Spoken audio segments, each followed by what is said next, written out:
Radha Kanta, Radha Kanta Namostute.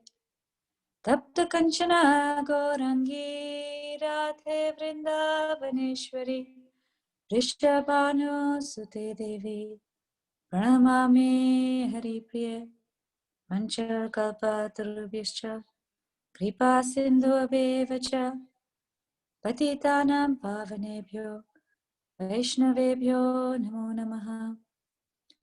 Shri Krishna Chaitanya Prabhu Nityananda Shri Advaita Gadadhar Shrivasadi Gaura Bhaktavrinda Hare Krishna Krishna Krishna Hare Hare Hare Rama Rama Rama Hare Hare.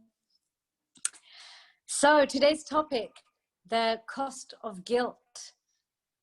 You know, it's very interesting that I did a search of Bhagavad Gita, and the term guilt does not come up once. Not even once. Not in any of the verses, not in any of the purports. Guilt or guilty does not come up. And in Srimad Bhagavatam, it comes up a couple of times, and not so much in the context of understanding it, but in terms of describing situations where Vaishnavas have felt it. And but where Prabhupada talks about it is he talks about it very much in Nectar of Devotion in chapter 29. But he talks about spiritual guilt. So in today's session, what I want to look at is what guilt is, what guilt isn't, and the different types of guilt. You know, we understand that everything here is a perverted reflection of something that's there in our true identity, in our true experience in the spiritual world. So hence, we have an understanding that even here, even in the perverted reflection of everything, there's a unresolved or toxic version of it. So unresolved and toxic guilt, there's healthy guilt, and then there's transcendental or spiritual guilt. So I want to go through all three of these with us. So I think let's start with the basics. First of all, understanding what guilt actually is. So guilt is an awareness and a feeling that I've done something wrong. Okay, at its most basic understanding, guilt is an awareness or a feeling that I've done something wrong. It's different to regret. Regret is I missed an opportunity.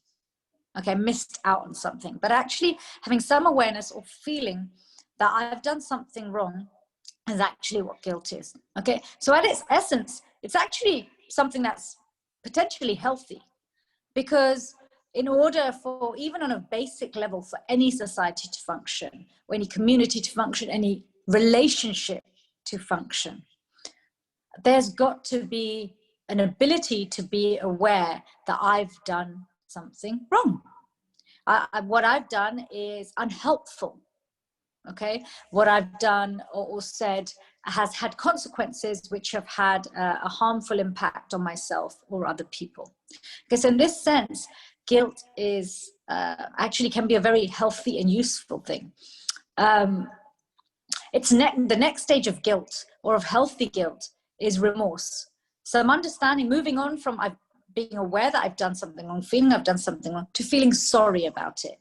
Because if we feel sorry for it, then and apologetic for it, then this can help us to take the next stage of action that will resolve it. You know, in my work, we often talk about one of the diagnostic criteria for being diagnosed as a sociopath or a psychopath is that this difficulty feeling remorse or guilt. And so if you don't feel remorse or guilt, it's very hard for somebody who's a sociopath or a psychopath to change, have insight, to make, to reform, to make changes and improvements. And therefore, it's very hard for them to have successful relationships. They can feel guilty and sorry if there is some benefit for them in it, and they can hold on to it temporarily, but they have a difficulty. And this can be for a variety of reasons, and I'm not going to go into it so much because this is not a masterclass on sociopaths, but it's just to show this distinction that actually healthy guilt is being able to be aware and have insight into when we've done something wrong is actually a helpful thing. It's Krishna's, everything's designed by Krishna. Every emotion we experience is also by his mercy. And, when it comes to the mind, one of the most unhelpful things we can do to ourselves or for ourselves, whether it's spiritually or psychologically, and even in terms of physical health, is push down any emotion, is to ignore any emotion, especially when it feels uncomfortable. Every emotion, every feeling, every insight, there's something, it's there for a reason. Yeah, it's been placed there. Krishna's given us everything like a fine, like every spice has a purpose. It's about how do we use those spices, and the perfect cooks know which spices go together, what quantities, and they become so perfected at it, it becomes natural. So one of the reasons I'm doing more workshops on understanding some of the more toxic or those emotions in us that can become toxic when we don't address them properly is we've been blinkered by society and sometimes by our misunderstanding of spiritual knowledge. It's like misunderstanding how spices should be used, right? If you don't understand how spice should be used, you may never use it, or you may misuse it, and then your cooking doesn't taste so nice. So in trying to make our mind our best friend, it's very helpful to understand these things. So, guilt can be helpful. It has benefits in our relationships. It has benefits in terms of feeling good about ourselves, because when we are able to right our wrongs, it benefits us psychologically as well as the other person. And so in terms of healthy guilt, the next stage is feeling sorry and then doing sorry, as in like making amendments. But what can happen is with toxic guilt, it's interesting. Guilt can sometimes make us feel so uncomfortable. We end up not taking it to the next stages. We want to avoid, we don't like feeling uncomfortable, right? We want to always feel happy. And so when an emotion comes up or a feeling comes up that makes us feel uncomfortable, depending on our resilience, our ability to tolerate that discomfort. And it's interesting because humility gives us that resilience to be able to see everything we have and see how can I transform this. But when we struggle with that, or if we're very heavily burdened with guilt, perhaps because of our upbringing, perhaps because of the way we've been treated by authorities, whether they were our parents, whether they're bosses, whether they're service authorities, whether they are people we're in close relationship with, but either we are lacking in humility or we are overburdened with guilt because of the way we've been wired. We may either push it down, ignore it. So it's kind of like, I've heard a nice description of it. It's like the unresolved guilt it's like a snooze alarm, in your head. It goes off in little bursts and it's there, but you keep trying to push it down. What it does, it eats away at you. It makes you feel really heavy. And all those little bursts of guilt we feel weigh us down. And as it weighs us down, it makes us lament. Okay, it makes us feel sad. And when we lament and feel sad, it pushes us to a situation where rather than feeling the empowerment of remorse and apologetic and then action, we actually end up feeling very stuck, and that's one unhelpful outcome of the way the guilt can become toxic. Or what we end up doing is we avoid people and situations which remind us of that awareness we've done something wrong, which again can be toxic because we don't grow. It can damage those relationships. It may even make us avoid places that we would ordinarily go to because a certain situation has happened in that place which we feel guilty about. For example, like the temple. For example, like our spiritual communities. So I want to share a few things that we understand from psychological research before we then dive into a bit more the spiritual side, So it's these feelings of guilt, we don't have to have done something so hugely wrong for us to feel it, right? We are by nature actually really designed to be pleasure seekers and pleasure givers. And when we give displeasure, or when we experience displeasure, it feels uncomfortable, right? It feels unnatural.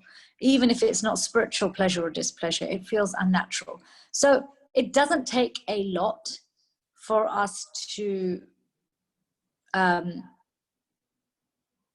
feel or become aware we've done something wrong. And a lot of our ideas around what's wrong and right is down to our conditioning, isn't it? You know, we look at some of the, you know, I know previously it was actually slapping your children, smacking your children was in many cultures just accepted as that's just normal. And there's many people who say, actually, it did me no harm. It helped me learn right from wrong. Others have been completely traumatized by it. These days, it's frowned upon. But I think what parents can sometimes do more of these days is guilt children into feeling like they've done something wrong, even when they haven't, as a way to get a certain outcome. Even in relationships, the abusive partners guilt their partners into taking proper action.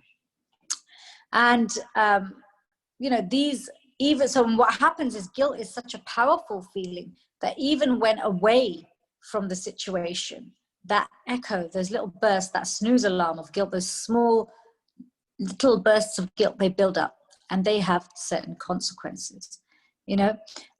So for one of the consequences they can have is they can make it hard for us to think straight because we are so distracted by those feelings of guilt, even when we don't identify it as guilt. Okay, so having unresolved guilt can be extremely detrimental, because imagine we have all of these other things vying for our attention, our various services, our work, our families, our spiritual practice, our japa, right? Our japa itself requires us to be attentive, deity worship, being present, being in the present moment. We talk about this all the time. Be mindful, be present, be conscious, be attentive, be intentional. How many times do we run away with, not, you know, we often talk about our mind runs away with the past, present, or the future, but it's not always events it runs away with. There's usually an emotion that creates segue to past, present, or future. And the most common segues or emotions that create us or create a segue for us to move to past or future are fear and guilt. Fear, guilt, anger, these are like three really toxic distractions. So they compete, you know, especially guilt competes for our attention. And so when we're feeling actively guilty, it can make us very hard to function, can make us feel very stuck. You know, studies show that actually it can make it difficult for us to enjoy life. They did one study where they had a group of college students, okay? So they made one group of college students feel guilty, not a lot of guilt, just some mild guilt, you know, around how they'd treated someone. And another group were not made to feel guilty at all. Those same students were then, you know, two groups were brought together in a classroom and were offered their choice of, for thanking them, they were offered a choice of, you can take anything you want from this table. And those students who felt that they were not guilty of doing anything wrong were very happy to take the gifts. They took DVDs, music downloads, they took all sorts of stuff. Those who felt guilty just chose school supplies like pencils and rubbers and stationery, things that they felt would be functional rather than give them pleasure or make them happy, because it made them feel like they don't deserve to enjoy anything. They don't deserve to experience happiness. Now imagine the toxic effect this can have in our spiritual life. Guilt is very different to humility. You know, imagine in spiritual life, if we feel guilty for every mistake we make and then are unable to shift to feeling sorry and taking proper action, but actually stay stuck in the heavy burden of guilt, we will feel like we don't deserve the mercy. We don't deserve the positive benefits of Krishna consciousness. We don't deserve to be with Vaishnavas. And when this goes on repeatedly, rather than it making us feel empowered and humble and grateful and take proper action, it leads to us feeling slowly withdrawing, separating ourselves, and perhaps even minimizing our spiritual practices because we feel undeserving of following through and then reaping the rewards. Okay, so enjoying life, Krishna wants, we're designed to enjoy. Krishna wants us to relish the joy of not just spiritual life with him in the spiritual world and in the spiritual consciousness, but even while we're here, right? Prabhupada didn't direct us to make prasadam that's unpalatable. Yes, we cook prasadam for Krishna's pleasure, but he also wants us to enjoy that prasadam afterwards, right? So even with deity worship, we dress the deities, we dress Krishna for Krishna, but also with the mood that others are going to come and Krishna is going to see them, but they should also enjoy. So this is, pleasure is what we're designed for, giving and receiving. Guilt can also make us punish ourselves. So not only do we then avoid enjoying, we are quite literally willing to accept pain.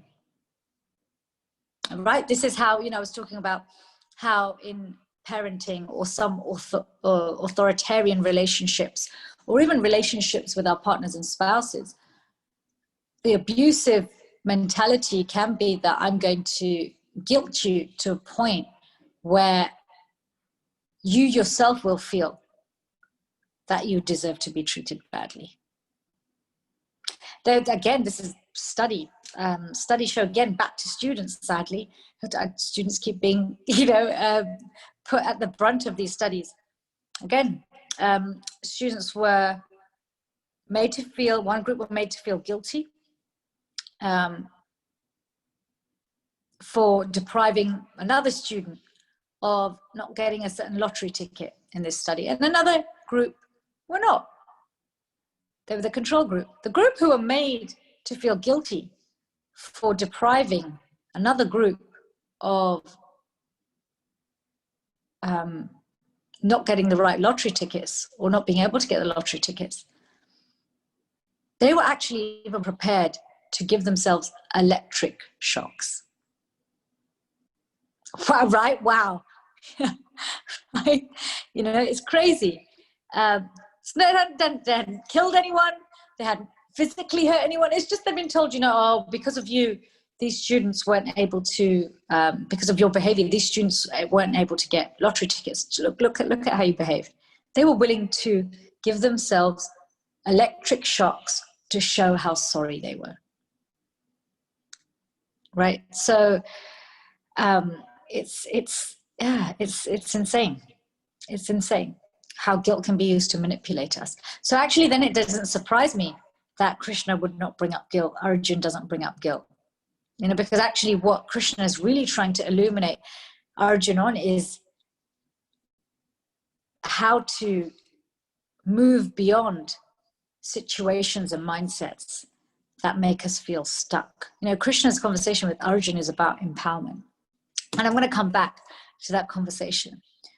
So, I was talking also earlier about avoidance, avoiding places and situations and people that remind us of our guilt.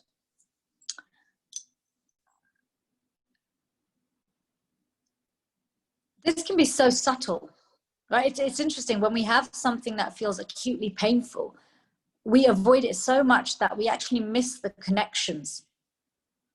We miss how it's the catalyst and how it's related to so many different situations.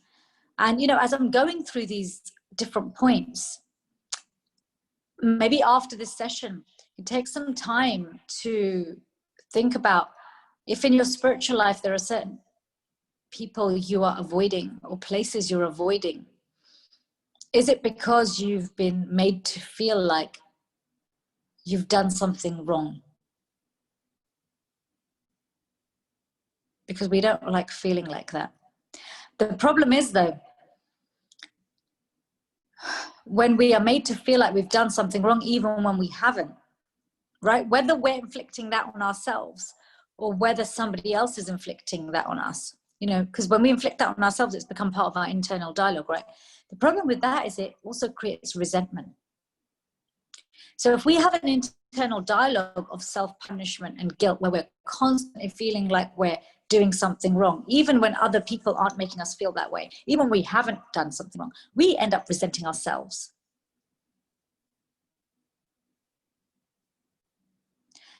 And furthermore, if it's others who make us feel like that, you know, to every parent out there who uses guilt to punish your child rather than conversation, right? Rather than, so we can teach children the meaning of being aware of I've done something wrong. I'm not even just talking about parents. If you're in any kind of authoritarian position, you have any influence on anyone, teaching that someone to have the awareness that they've done something wrong.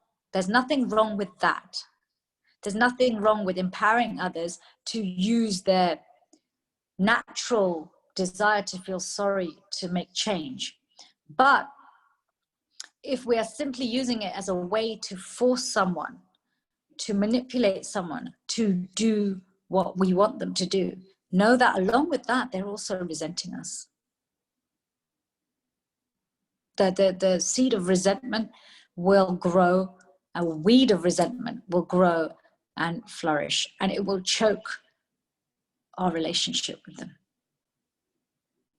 And if it's there in spiritual life, it will choke the devotional creeper. So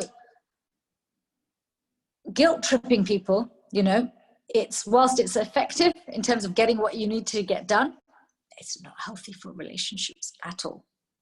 Okay. The other thing about guilt is when we have that internal dialogue, we will automatically be constantly, have you seen yourself? If you are, you'll know. I mean, as I'm speaking, you'll know if you're wired heavily towards feeling guilty unnecessarily. You will assume you've wronged people even when you haven't. You will assume whenever you get a call from an authority or a certain people, before you've even picked up the phone, you'll feel like, oh my gosh, what have I done wrong now? Yeah, what have I done wrong? Somebody who's very grandiose, on the other hand, when they get a phone call from anyone, it's like, I wonder what wonderful things they're going to say about me. But, you know, I'm more likely to meet people who are ridden with guilt than ridden with grandiosity. Grandiosity is very rare, you know, it's rare, it's superficial and short-lived. And quite literally, you know, it's interesting, you know, I've mentioned this point a few times. Some people aren't aware of their feelings on it's not palpable in terms of, they're not quite sure what it is they're feeling. So sometimes they feel it in their body. So guilt can often in the body make you feel very heavy. Very heavy, like a weight. You know, interesting. It's those who carry a lot of guilt estimate their weight to be heavier than those who carry less guilt. So yeah, it's interesting. Actually, I learned so much about this topic myself by unpacking it. You know, it's something I talk to my patients about a lot anyway, but to then unpack it further in terms of healthy guilt versus unhealthy guilt. So let's look a little bit at the healthy aspect of guilt, you know? So this understanding that what have I done wrong? It's very relative, isn't it? And Prabhupada, in many of his conversations, so that's another place where I found references to guilt from Prabhupada. Prabhupada would refer to guilt more in the context that actually, as a society, we try to run away from guilt because we want to have permission to not do the right thing sometimes, especially when we're really trying to cut ourselves off from Krishna. Okay, so it can work both ways. We may be actually trying to run away from the idea that we have actually done something wrong in order to justify, right? We call this cognitive dissonance. When we've done something wrong, it can go, you know, two ways. Either we write it, or in order to avoid writing it, we find a solution, we find a situation or a group of people, or change our mindset so that it actually becomes acceptable. Right? So Prabhupada says actually it's very important that our yardstick for right and wrong is on an absolute level. Is that yardstick set by society, or is it set by Krishna?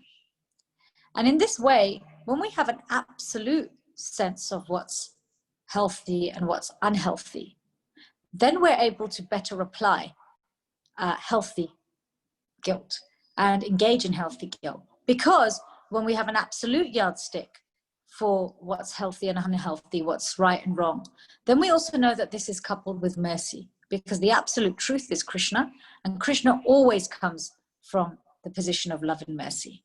Society might not, our own internal dialogue might not, our parents might not, even our authorities in our service might not, because they're not yet perfect, they're not yet pure, they're still just struggling with their own guilt, right? Those people who are good at transforming their own guilt also don't make other people feel guilty, because they have the emotional intelligence to understand how to take someone from a position of being aware that they've done something wrong correctly, or where they're or incorrectly identifying they've done something wrong, right? Think about your friends and who come to you saying, oh, I think I've done something. No, I don't think you've done something wrong. I think actually you were right to do that. You have no reason to feel guilty.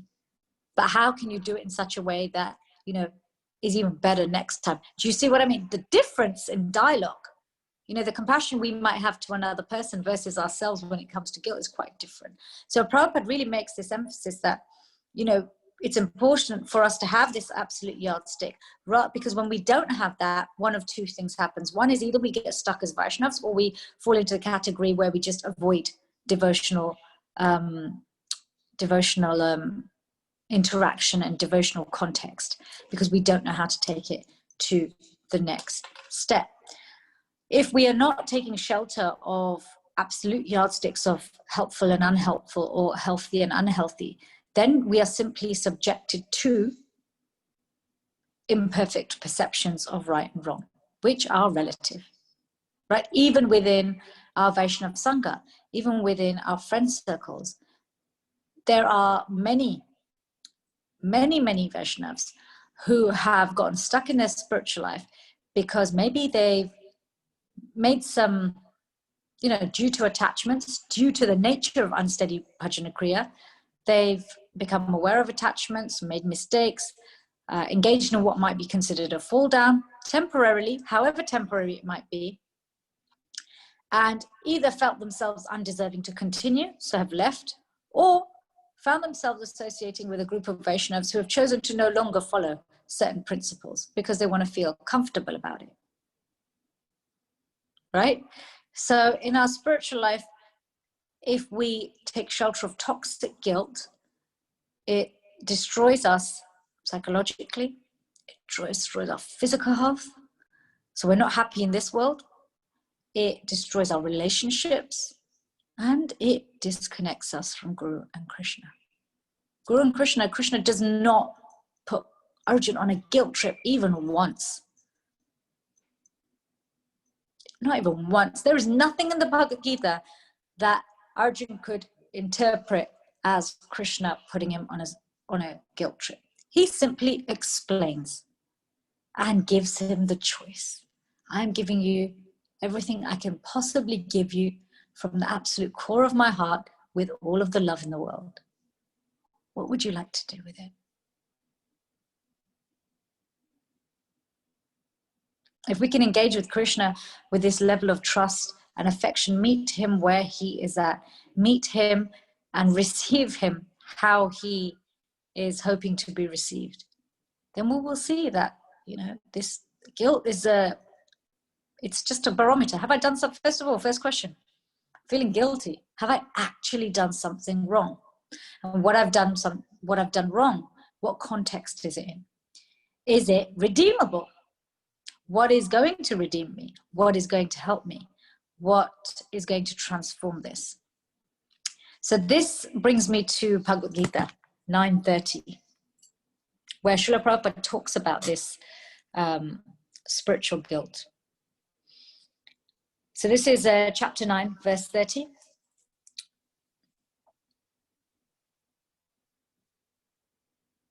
Api chet suduracharo bhajate mam ananya bhak shadhureva sa mantavyaha samyagvyavashito hisaha. Even if one commits the most abominable action, if he is engaged in devotional service, he is to be considered saintly because he is properly situated in his determination. Now, I'm not going to read the whole purport, okay? I'm going to read just certain sections of it, but I'd like to encourage you to really take shelter of this purport because Prabhupada gives a very balanced answer here, okay? In the Srimad Bhagavatam, so this is towards the middle of the purport, it is stated that if a person falls down but is wholeheartedly engaged in the transcendental service of the Supreme Lord, the Lord being situated within his heart, purifies him and excuses him from that abomination. The material contamination is so strong that even a yogi fully engaged in the service of the Lord sometimes becomes ensnared. But Krishna consciousness is so strong that such an occasional downfall is at once rectified. Therefore, the process of devotional service is always a success. No one should deride a devotee for some accidental fall down from the ideal path, for as explained in the next verse, such occasional fall downs will be stopped in due course, as soon as a devotee is completely situated in Krishna consciousness. There's another section where Prabhupada says the words sadhureva, he is saintly, are very emphatic. They are a warning to the non-devotees that because of an accidental fall down, a devotee should not be derided. He should still be considered saintly, even if he has accidentally fallen down. And the word mantavyaha is still more emphatic. If one does not follow this rule and derides a devotee for his accidental fall down, then one is disobeying the order of the Supreme Lord. The only qualification of a devotee is to be unflinchingly and exclusively engaged in devotional service. Okay, so I'm going to skip a bit. Prabhupada says, on the other hand, one should not misunderstand that a devotee in transcendental devotional service can act in all kinds of abominable ways. This verse only refers to an accident due to the strong power of material connections. Devotional service is more or less a declaration of war against the illusory energy. As long as one is not strong enough to fight the illusory energy, there may be accidental fall downs. But when one is strong enough, he is no longer subjected to such fall downs, as previously explained. No one should take advantage of this verse and commit nonsense and think that he is still a devotee. If he does not improve in his character by devotional service, then it is to be understood that he is not a high devotee.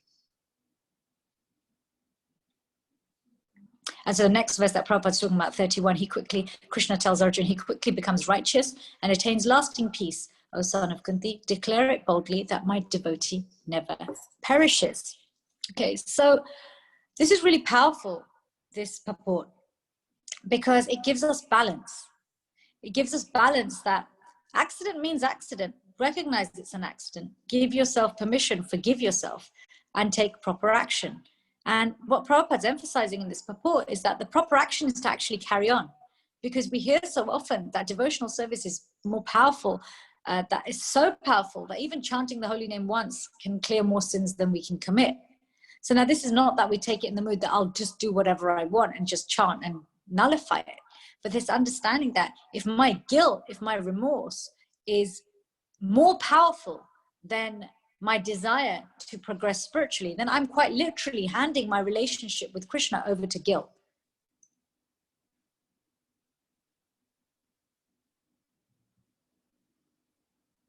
How often do we do that? How often do we hand over our relationship with Krishna, something that is absolute, to something as small as guilt? It's like giving the most power to the tiniest thing.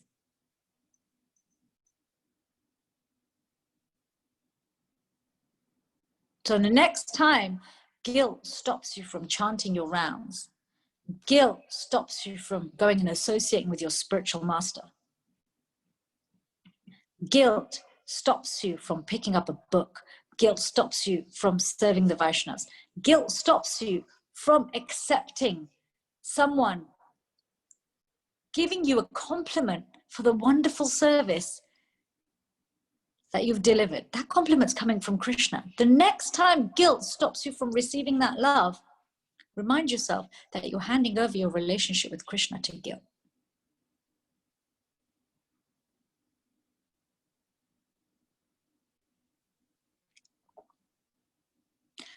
I want to now move on to spiritual guilt. Are there any questions on these points, actually? Oh, I'm so sorry. Any questions on these points? I'm thinking maybe if we take the questions on this side first, then I can move to spiritual guilt.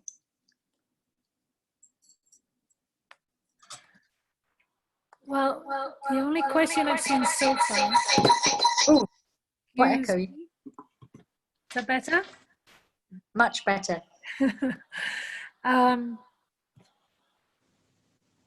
Maybe if we is this, you talked about this feeling of heaviness, from feeling guilty. And the question is, can this actually lead to physical weight gain? Yes. Yes. Our mind is really powerful. You know, there's this book by a hypnotist and psychologist called Paul McKenna. And he wrote it a long time ago. I can make you thin. And he really talks about the concept of making yourself thin by thinking about it, right? Because ultimately, you know, what we think of in the mind can manifest in the body. So much so that we know this well, that as we perform action, the body's already reforming and changing, getting ready for the next body. Okay, same within this lifetime, our subtle body, as we go from childhood to teenage to adulthood, that subtle body is already changing.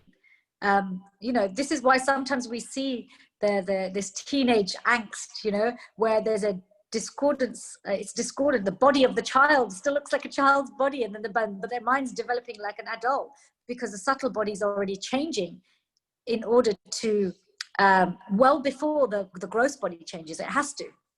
Right? So quite literally, in our mind, certain emotions, certain feelings, they carry with them a certain influence on the body. You know, we know that fear and anxiety can quite literally make you lose weight. You know, everything passes through you, everything gets quicker, right? Anybody who's felt extreme fear and anxiety, you'll know your gut moves quicker. You need the bathroom, your bladder moves quicker. It's because you're getting ready for fight or flight. You need to dump off any extra weight, right, that you're carrying. Whereas guilt, it's a heavy burden, and it can quite literally make things stick. You know, like if you look at people who struggle with eating disorders, they'll often say when they eat, they feel guilty. And that guilt quite literally makes the weight stick to them.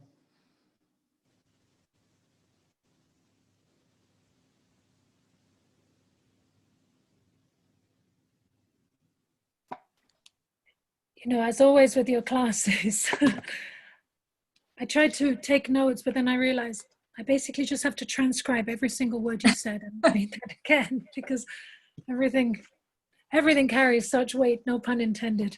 So we have a couple more questions coming in. What about the fear of your reactions from your mistake? What do we do with that? Fear of the reactions from our mistake. You know, this is the thing, you know, I talk often about Bhakti Maharaj's advice to rigorously be introspective. What rigorous introspection allows us to do is it allows us to anticipate and preempt in a healthy way what's coming around the corner before it gets to a point where we have to deal with some heavy consequence. But what that also does is it gives us confidence in ourselves, and it gives us confidence in the process, gives us confidence in the Vaishnavas and in Krishna, that even if a consequence is going to come, I've got everything I need in order to be able to grow from that consequence, rather than be scared that it's going to destroy me.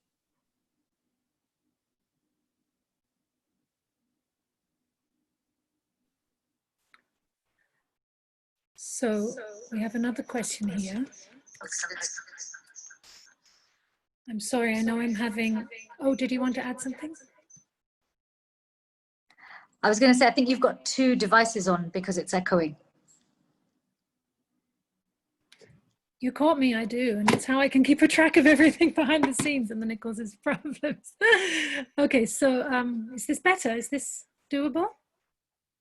It's okay. better. Yeah. Okay, that should be better still. So one question here is, when working with children, how do we teach them to be conscious of their mistakes, to take responsibility for it and improve without falling into the trap of sending them on a guilt trip? Could you provide some guidelines for us? That's a great question.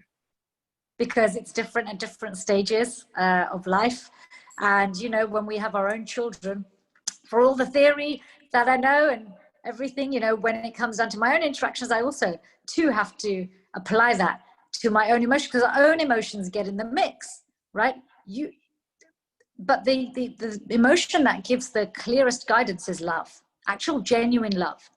And we can have all the theoretical knowledge in the world, but in the heat of the moment, if we're overwhelmed with anger, frustration, desperation sometimes, you know, that can block the love, and then that can block the wisdom. So some pointers, first of all, is before we try and engage in any, and this is for children of any age, before we try and engage in any kind of conversation around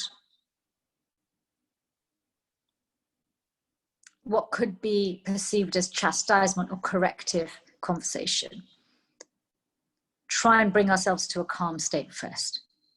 You know I make much wiser choices in my parenting when I take a few moments to get away from the frustration that I'm feeling.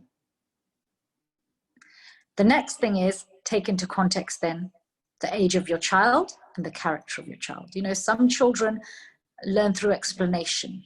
Some children learn through literally showing them what the fault and the consequence is. All children learn from example. So depending on the age of your child, depending on their nature, some children actually need to have a heavy consequence, as in like maybe have something that they really enjoy taken away from them. You know, we have this concept of grounding. But when you do take it away from them, that you're conscious yourself that you're not still expressing that you're taking the punishment, but I'm still angry at you, and I'm still going to give you the cold shoulder, and I'm still going to be resentful. Because then you end up feeling like, think about any parent or authority who's made you feel like that, or even a spouse or partner.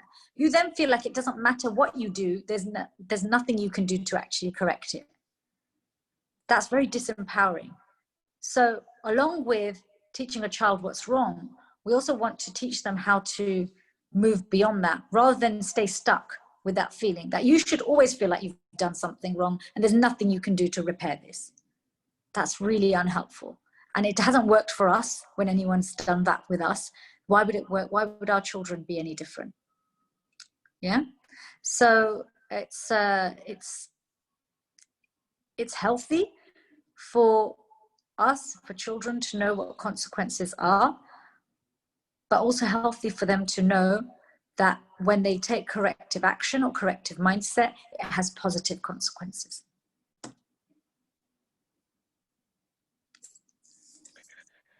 Thank you. So another question. Hare Krishna. If we constantly feel guilt as a way of atonement and asking Krishna for forgiveness for our mistakes, is that healthy?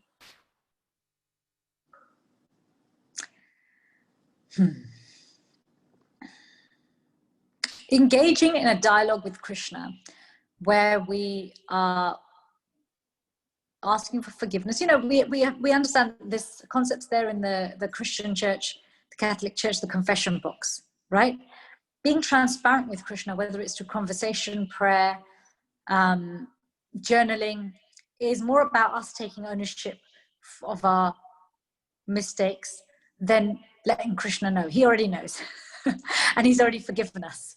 It's more about us taking ownership of it and connecting with it and connecting with his forgiveness. But stopping at just confession is not enough. It's got to be that, you know, there's some shift, there's some change. And being accountable means, how am I going to go about changing this? And connecting with Krishna, revealing it to him, empowers us to do that. But actually, connecting with Vaishnavas empowers us to do that even more, for two reasons. One is Vaishnavas are more merciful. And two, our mind is less likely to get in the way when we're dealing with Vaishnavas, because they will give us actual objective ways to move forward. When we are just with Krishna alone, depending on our level of purity, our mind may or may not convince us that just saying sorry to Krishna is enough. And we can then get to a point where we just withdraw from Vaishnavas, and any, revealing our mind in confidence and hearing from others confidentially is just done. Oh, it's between me and Krishna, it's fine. I'm dealing with the perfect person here, so it's fine. I don't need to communicate with Vaishnavas.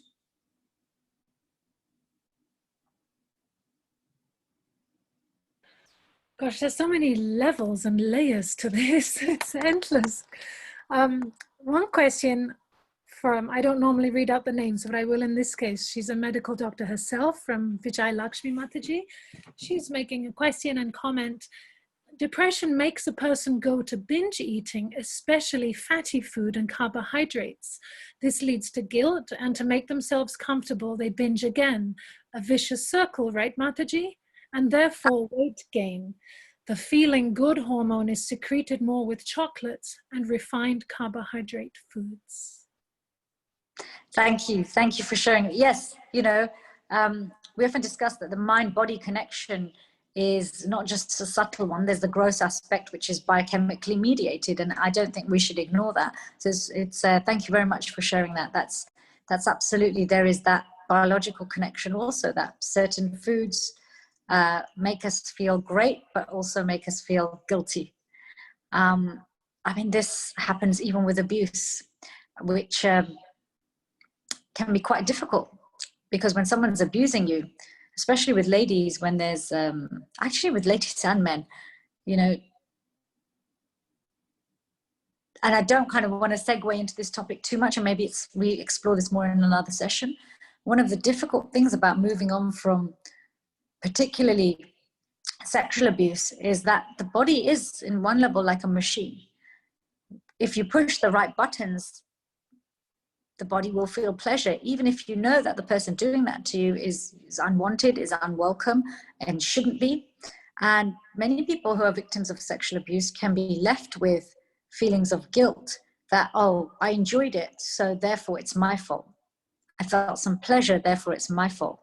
And they feel guilty, they punish themselves, and they never take action against their abuser or speak out. And the abuser takes advantage of this.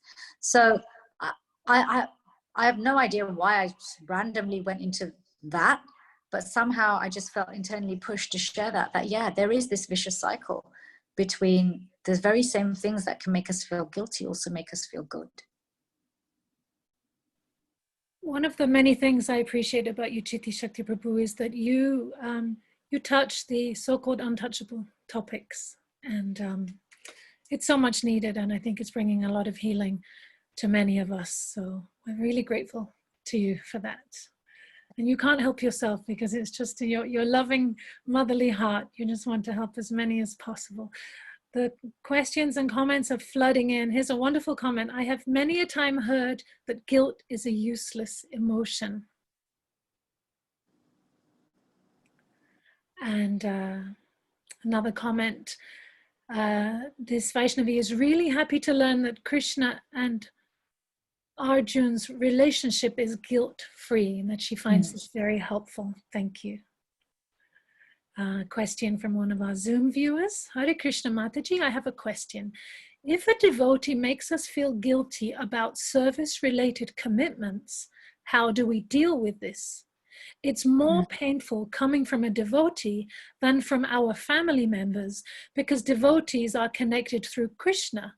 So we wouldn't expect this sort of guilt trip behavior from them.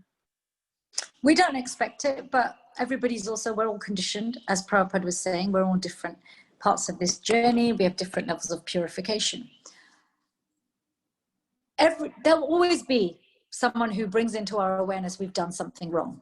Okay, we accept this as purification. Whether we allow that awareness to come into our mind and then transform into guilt is up to us.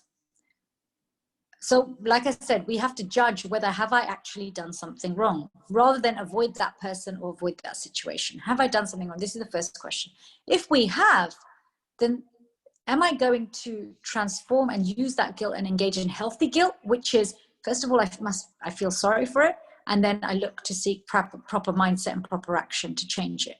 So how, whether we feel guilty and how long we feel guilty for, and whether we're using guilt in a healthy or toxic way, ultimately is down to us. Another person ultimately can't force us to feel guilty. Unless we are already, like I said, we're all predisposed and preconditioned to feeling guilt to differing degrees. You have the one extreme of the sociopath who's defended against it so much because they've been traumatized so much that they just don't want to feel accountable for anything anymore. Right down to lesser levels of that if you've been brought up with very critical parenting, where your flaws are focused on much more than what you're valuable for, then also any correction is going to feel that much more painful, that much more big, right? So yes, we may come across Vaishnavas who are, again, by default, really leading in the way that they've been taught to lead. Or it could be that that person actually is genuinely raising something which we need to look at, but our own baggage around guilt has set us to find it hard to accept what they're saying as something that we need to correct. So we either avoid or we dwell in guilt, and rather than actually, first of all, assessing, is this something that actually I do need to address? Secondly, I acknowledge I've done something wrong. I feel sorry. Let me change it and shift it. So, like Prabhupada says, we, by expecting Vaishnavas to be pure from day one, it doesn't help us. It does us no service. We don't like it when someone expects us to be pure from day one. Why do we impose that on others? We want others to be forgiving and understanding of our own conditioning, of what we're bringing into this world. Whether you're devotees who are born into the movement or whether you joined when you were 50 or 25, we all bring something in. So this is where, looking at any quality as a standalone is difficult. We want to have healthy perspectives on guilt, healthy perspectives on forgiveness, compassion, empathy, gratitude, all of these things. They come together. We weave a wonderful fabric then when every thread is utilized as it's meant to be.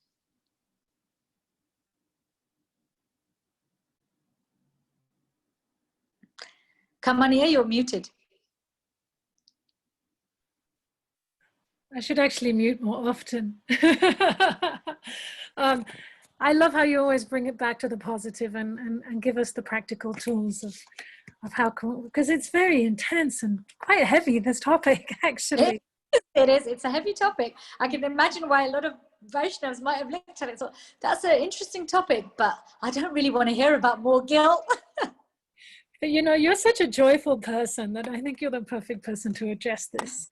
A question came to my mind as you were just bringing up this point of, for somebody who's perhaps triggered by guilt, perhaps having grown up with a lot of criticism in their life, and how that can make us defensive and make it hard for us to accept feedback, which may actually be constructive feedback. But when that constructive feedback is being given to us from somebody who also spends a lot of time criticizing, can you give us some tips on how we can manage that? Like, I just find it really hard to accept constructive feedback that I know I should be listening to and implementing. It's hard to accept it from somebody who spends a lot of time criticizing me. And yeah, so this comes back to this point that, when we use guilt as a way to get someone to do what we want, it involves a lot of criticism, and in that plants seeds of resentment in that relationship. So I think you have to strip it back to, first of all, which relationship is that? Who do you have that relationship with? Is it someone who is, so there's the functional side. Who is this person? Are they someone you have to interact with day to day? Are they an intimate friend, family member, etc.? If they are, then that criticism, that resentment, it needs to be healed. And that's not a one-man job, or a one-woman job. It's not something you can just completely heal on your own when you're around that person all the time, because there's a reason you two are in each other's lives, and you're there to help each other grow. And it can be very healing to raise it with that person that, I want to take your feedback so much, but because you criticize me so much, the seeds of resentment are there, and I find it hard to hear from you. Especially in loving relationships, imagine saying that to somebody that loves you, like your mother or your sister or your brother, your best friend. It may pain them to hear that, but they may not even be aware that they're doing it, because again, they're used to speaking a certain way, behaving a certain way, rolling their eyes a certain way, which, even the roll of an eye speaks 1,000 words. They may say nothing. They're like, you're all laughing, right? It seems to also be very quite a feminine thing to do, like the rolling of the eyes.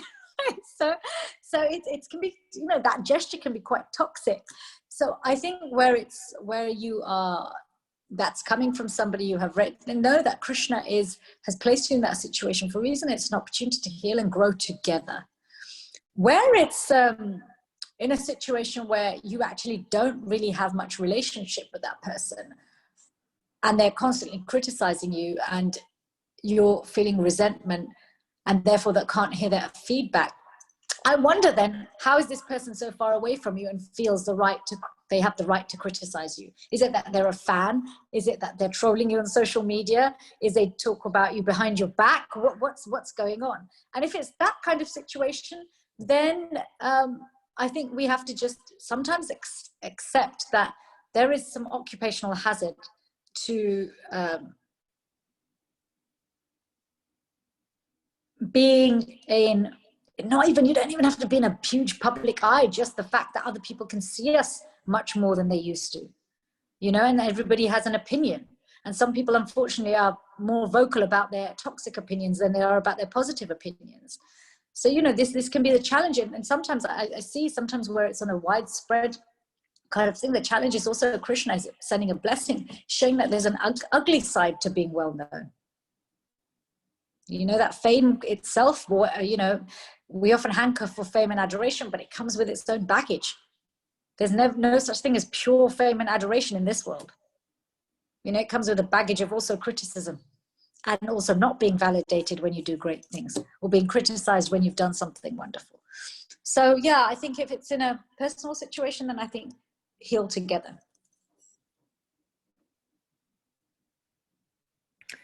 Thank you. One devotee is commenting, very true. I think it also results in becoming a people pleaser, because you don't want to appear not enough, even though the other person may have no such expectations. Yeah, very nice, very nice. Can I move on to then the spiritual? Sure. We did have a couple more questions. Do you want to just see? Are they still to do with toxic guilt? If they are, then we can carry on. Otherwise, I'll move to spiritual. I believe they are. Okay. So one devotee is asking, if as a child we had a parent who continuously tried to make us feel guilty, for example, for not meeting their unexpressed needs, how do we as adults break out of the cycle when the parent still continues with the same behavioral pattern?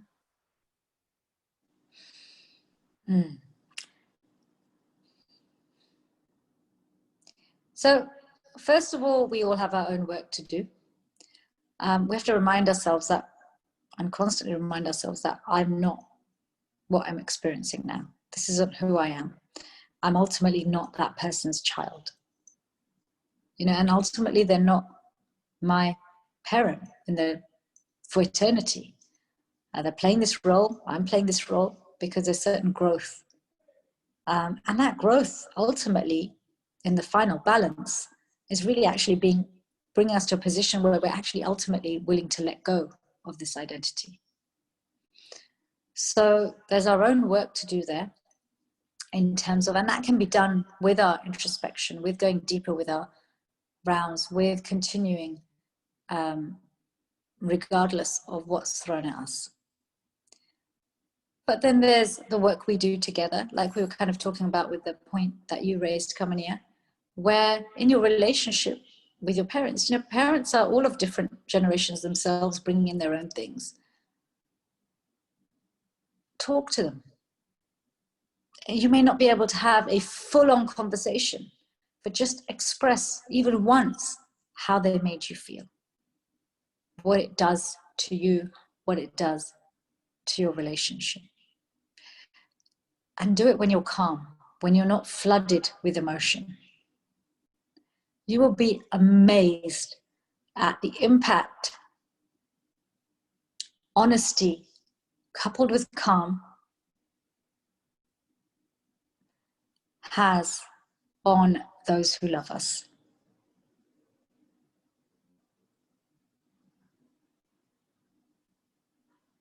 It's profound. I've seen it so many times in my own life, and I hope to see more of it. You know, it's I think someone's making a comment about maybe feeling guilty for doing that. Feeling guilty That was for me making that comment, that I would feel guilty for making them feel guilty. Well, the thing is, your intention is not to make them feel bad.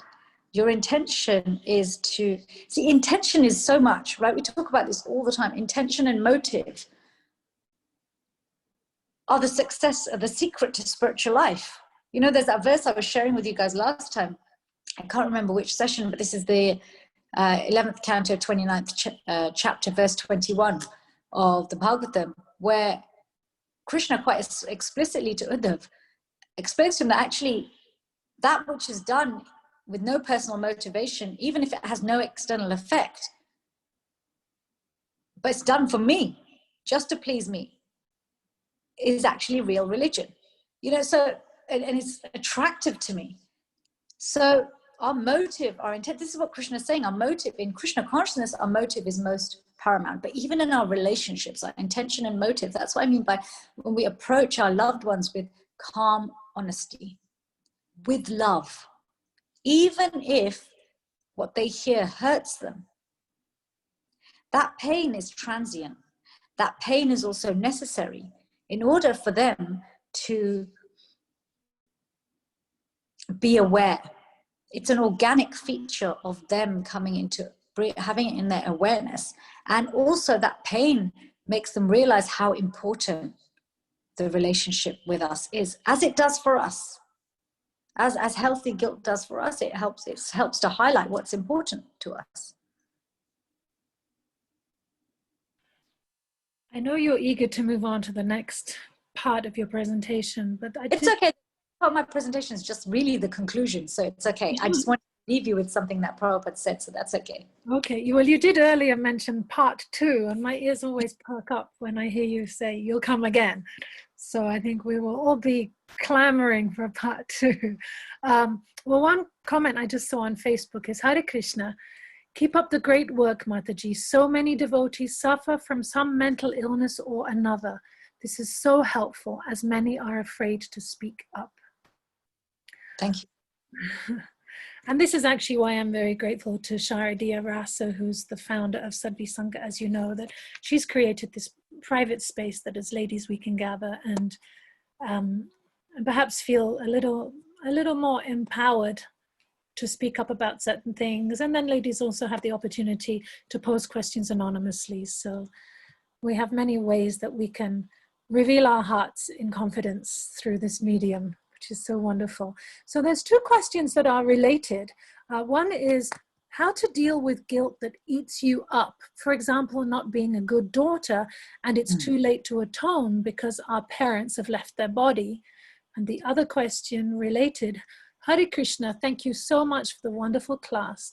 What can we do when we feel guilt about something that happened years ago and it seems impossible to atone for it and rebuild the relationship with the person we hurt? This is where forgiveness is key. You know, we've got to learn to forgive ourselves for the mistakes made by our mind and our egos, our false ego, because any mistake we make is not coming from our true self, it's coming from the mind and false ego. Krishna makes this very clear to Arjun, that even any suffering and joy we experience in this world it doesn't touch the soul, it doesn't touch who we are. So forgiveness is important, because when we forgive ourselves for our mistake, it puts us in a position where the solution can become apparent, where the correct response can become apparent. And whilst people may have moved on, and so we can't resolve things directly face to face, sometimes people haven't moved on because they've left the planet, they've moved on because they're in another part of the world. But on a metaphysical level, on a subtle level, things can always be communicated. On a spiritual level, things can always be communicated. You know, just the same way that when we write to Krishna, even if we never send it, it's always received. You know, it's something I was sharing yesterday. Equally, when we put anything out there, any intention, any expression, of course it has more potency when there is a recipient we have in mind. But anything that's out there does get received by someone. But when we have a recipient in mind, even if they're not physically present, we can communicate something to them and bring them peace. This is one of the reasons why we have like Shraddh, you know, that time which is dedicated to those who have passed on, where we can send blessings, repair things. This is why when somebody leaves their body, we have that time of departure, whether it's 7 days, 13 days, where we do bhajans and kirtan and readings to benefit their onward journey, their soul, their, if they're still in this world, their own spiritual progress. So just because somebody's no longer in the body that you knew them in, doesn't mean they've stopped existing. So first of all, we start with forgiving ourselves, or forgiving others, if that's what's required. And then once that forgiveness has taken place, I mean, maybe we can do I think Sadhvi Sangha's had a few sessions already on forgiveness. But, you know, really understanding what forgiveness is and going through the stages of forgiveness, steps of forgiveness, it takes time. But once we've fully forgiven, it's very empowering for us, it's very empowering for the other person, and it helps us to access both the spiritual and psychological wisdom required to know what the next step should be. Beautiful, thank you. I'd like to share for those who may not have seen it on Facebook. I know we have many members who are not on Facebook and they just stay connected through WhatsApp. If you're not connected through WhatsApp, I will, gosh, how can I share the WhatsApp join link? I will see if I can figure out how to do that. But we have a WhatsApp group to keep you updated. So yesterday, Citi-Sakti Prabhu posted a beautiful quote with a purport, and she wrote, "Letters to Krishna, even if never sent, will always be received." Oh, how many people needed to hear that? And she continued with, "If you feel unheard, dismissed, or alone, and cannot find the words to pray, put pen to paper and address it to him. When the recipient of your innermost thoughts is the reservoir of love, what you will receive is more than you could imagine." And one other question I saw, let me see, in the Zoom chat, is asking for some tips. Guilt and depression are intertwined. A couple of typos here, so I believe they're asking for tips to help friends and young ones overcome it so that they can get back to chanting. So guilt and depression are intertwined in the sense like toxic guilt and depression is intertwined. Okay, so guilt inherently isn't intertwined with depression. Guilt is simply the awareness that I've done something wrong, which when it's healthy moves to the next stage, the remorse, feeling sorry that we've done something wrong, and then proper action.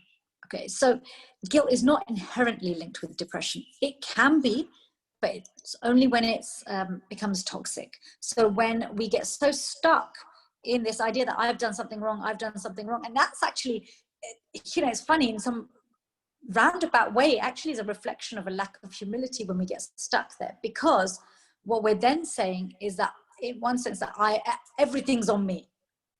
It's kind of like a very perverted way of being the controller, like self-pity. Like, we say there's a low self-esteem is part of the false ego. It's not a humility, because all it does is it gets us to focus on ourselves over and over and over again. So I think we first of all have to move away from this assumption that guilt is tied in with depression. Toxic guilt is. So if we're feeling depressed with guilt, we're in a toxic state of guilt. So the next thing is just actually connecting with feeling sorry for what we've done. Okay, I am apologetic. I did actually do something wrong. If we did actually do something wrong, and if they didn't, if your friends are stuck with their chanting and they haven't actually done something wrong, then make them aware that they haven't actually done something wrong. And if they have done something wrong, remind them, this verse, Bhagavad Gita 9:30, if it was accidental, the best thing you can do, it's natural. Prabhupada saying it's natural that until we're completely pure, there's going to be accidental things. And accidental means we didn't have full intention to go, I'm going to keep doing this, keep doing this, keep doing this. But it happened because there was a certain marriage of a certain circumstance, certain modes, certain intentions, certain seeds, certain things all came together at the same time. And we ended up doing, saying, being something that is not in line with where we want to go. It happens. When we're learning to walk, we fall over 1,000 times. But once we can walk, how often do you fall? Right? So think about the last time you tripped and fell. You probably can't remember, unless it happened very recently. But it's not an often occurrence unless you have some problem with, with your balance. So first of all, again, back to those friends of yours who are struggling with their chanting out of guilt. Let them know that they're putting their guilt between them and Krishna. They're putting guilt, they're worshipping guilt, and they're worshipping, we all do this. How much time do we perform puja to our own negative emotions than to Krishna? Right? So again, this is the false ego's trick to keeping us entrapped in this conditioning. And if with some understanding in this sense, it helps them to then shift to, okay, well, the best thing I can actually do is to chant. Because if I chant, if I read, those are the things that are going to stop me from consistently or continuously doing things which are unhealthy. There's this right and wrong idea. Even Krishna says right and wrong is relative in the material world. Actually, the only and most harmful thing we can do to ourselves is to forget who we actually are. The one place I did find guilt, one of the places I found it was in Krishna book, where Kans goes to apologize to Devaki and Vasudev after Yogamaya Durga makes him aware that, look, your eighth child's not a boy, you killed all those babies, and, you're such an abominable person. So he feels very, very guilty. And he goes and apologizes at length to Vasudeva and Devaki. And Vasudeva forgives him. And Prabhupada explains how Vasudeva speaks words that make Kans feel illuminated. Why? Because what Vasudeva tells Kans is actually, everything you did was because you were under illusion and you forgot who you actually are. So we can help our friends by, first of all, illuminating them. And illuminating them both with this practical understanding of guilt, but also the spiritual understanding. That our relationship with Krishna should be,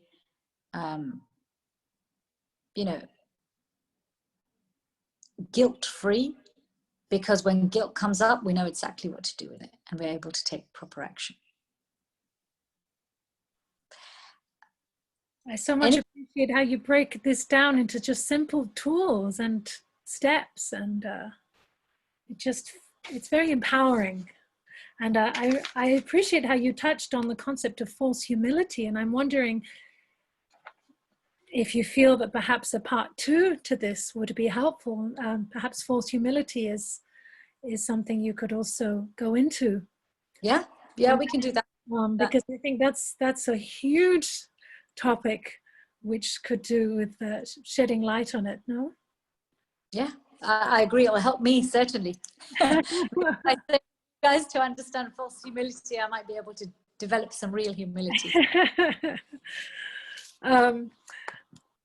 I was wondering if Sharadiya Rasa, the Sadhvi Sangha founder, you know, she's built this incredible, incredible community somehow or other with very shaky internet access. Can you believe it? So she may or may not be able to come on audio to share some words right now. But Sharadi, if you can hear me and if you're able to, we would love to hear your voice. And I'm not sure if she's able to. She's so empowered that even with a shaky internet access, she can still do everything she does. So perhaps she's not able to. Wonderful. Very. If we glorify her, I bet she'll jump on to stop us. So you glorify her.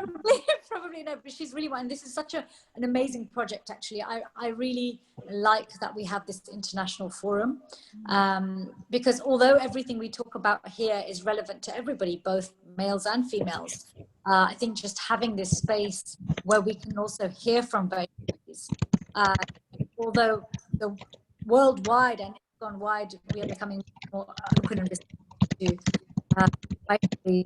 speaking, it's still not prevalent.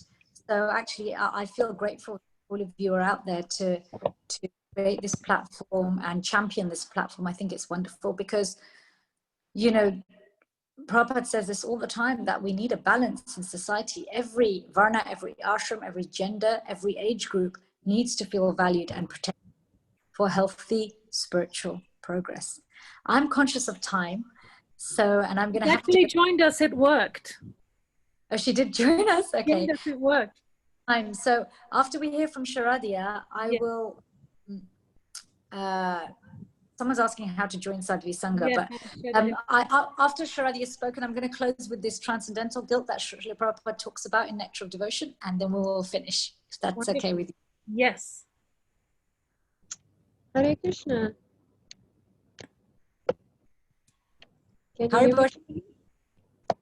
We can hear you, Sharadia. Go ahead. I just wanted to thank Citi-Sakti for the very enlightening session, and I really appreciate your mood of care and concern for the devotees. It really comes through that you are, you know, trying to share everything that you've learned, you know, both in your professional practice and in your own spiritual life, to help others. And that is something that I really admire in you. And I also appreciate your commitment to our project, and that you're always willing to make time for us. And I'm sure a lot of the ladies on the session will also can appreciate a lot of appreciation for what they've learned today.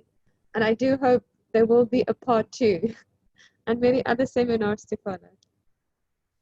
Thank you so much, Sharadia. So let's close with where I did manage to write something on guilt a few times, is actually Prabhupada. So in the second part of Nectar of Devotion, so we know from chapter 20 onwards of Nectar of Devotion, Prabhupada goes into the different ways in which we experience the true sense of our different emotions here, and how they're present in our true relationship with Krishna as ecstatic emotions. And so this is in chapter 29. So Prabhupada says, when a person blames himself for committing an inappropriate action, this feeling is called guilt. One day, Srimati Radharani was churning yogurt for Krishna. At that time, the jeweled bangles on her hands were circling around, and she was also chanting the holy name of Krishna. All of a sudden, she thought, I'm chanting the holy name of Krishna, and my superiors, my mother-in-law and my sister-in-law may hear me. But by this thought, Radharani became over-anxious. This is an instant of feeling guilty because of devotion to Krishna. One day, the beautiful-eyed Srimati Radharani entered into the forest to collect some flowers to prepare a garland for Krishna. While collecting the flowers, she became afraid that someone might see her, and she felt some fatigue and weakness. This is an instance of guilty feelings caused by labor for Krishna. There is a statement in Ras Shudhakar that after passing the night with Krishna, Radharani became so weak that she was unable to get up from bed. When Krishna took her hand to help her, Radharani felt guilty about having passed the night with him. So this guilt that Radharani feels fuels her relationship with Krishna. it adds that special dimension to conjugal love in unmarried sense that separates it from married conjugal love. So do you see, the reason I wanted to bring this is that there's, it's so beautiful that in our Vaishnava Siddhanta, in our practice, in our philosophy, in our real life, there is nothing that we experience here that has to be, quite literally completely removed. It either has to be transformed into its positive sense, or it has to be used appropriately. And here we see that guilt is something that actually increases the ecstasy of unmarried conjugal love, because where there's the consciousness that, okay, this is supposed to be secret, that brings the excitement to that love, and comes with it the guilt. But does this stop Radharani from serving Krishna? No. So her guilt is not tied in with depression. Her guilt is not tied in with feeling sorry for herself or running away from Krishna. In fact, that guilt fuels her to come closer to Krishna. So this is the perfection of guilt. So we want to at least get to the intermediary point here where we have healthy guilt, because when we have healthy guilt, then one day we'll be qualified to experience transcendental guilt. So thank you so much. I'm so grateful to all of you for being enthusiastic and having your beautiful smiling faces on camera, because that keeps me motivated. I am an extrovert, so I need people feedback. I need their feedback. I need to be able to see your faces and things like that. So thank you so much for giving me this opportunity. And I wish you all a wonderful, blessed day and a very blissful spiritual life, unhampered by the enemies of the mind. And may your mind quickly become a bridge to running into Krishna's arms. Hare Krishna. Hare Krishna. Thank you so very, very much. We look forward to part 2 and 3 and 4 and 108 and so on and so forth. Many messages of appreciation pouring in from Zoom and from Facebook, and we can't wait to have you back. And Sharadi is inviting the ladies, if you want to unmute yourselves just briefly before we let Citi-Sakti Prabhu go. And if you just want to express your appreciation. And once we've let her go, I'm going to keep the meeting open for a few more minutes when I'll stop recording, if any of you want to meet each other online. Hare Krishna. Hare Krishna, Citi-Sakti. Thank you. Hare Krishna. Hare Krishna. Thank you so much. Thank you for being here, everybody. Haribol. Hare Krishna. Haribol. Hare Krishna. Hare Krishna. Wonderful class. Thank you so much. Have a lovely day. We learned so much from it. Can't wait for more sessions like this. It's been really helpful. Yes. Thank you. Thank you very much. I'll remember my questions for next time. Yeah. Thank you, Citi-Sakti Prabhu. We will grudgingly let you go. Okay. Thank you very, very Hare much. Krishna. Thank you so much. So ladies, Thank you. stop recording, and you